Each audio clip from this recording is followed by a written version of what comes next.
This is how Bitcoin makes war expensive again. See, right now we live in a world of fiat currency, which means just paper money that's not backed by any scarce commodity like gold. The most dangerous part of fiat currency is that it reduces the marginal cost of war to zero. See, the US doesn't need to have money to wage war. It can simply create debt to finance it. The debt is created in the form of bonds, which is then bought by the public on the markets. And if no one buys it, the Federal Reserve themselves buy it. And where does the Federal Reserve get their money from? They create it out of thin air. This debt creation pushes the cost of war to future generations.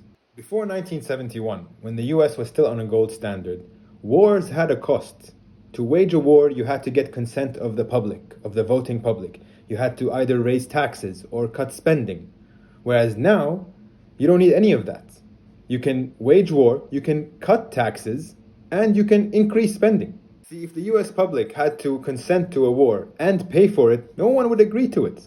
This is the danger of fiat money. It allows governments to subvert democracy, push the costs of war to future generations, and wage war without the consent of its people. We see it now. Millions of people are in the streets protesting this genocide that's happening, and the governments don't give a shit.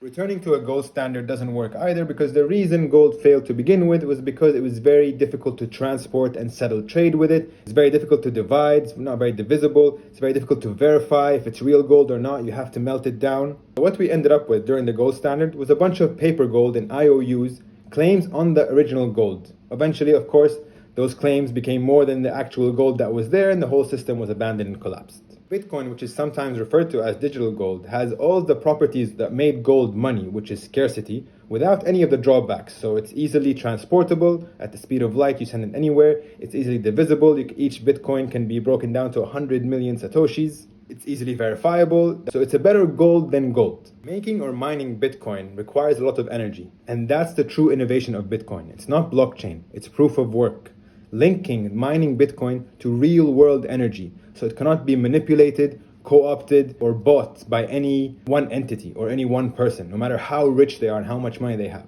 To mine Bitcoin, you have to use energy, real-world energy, and that is a feature, not a bug. Bitcoin is not some elaborate scam or a get-rich-quick scheme. It's a credible threat to the existing monetary systems of control. It's a Trojan horse of freedom technology masked in a get-rich-quick scheme. It separates money from state, allows individuals to be self-sovereign. It's the most peaceful revolution, a monetary rebellion.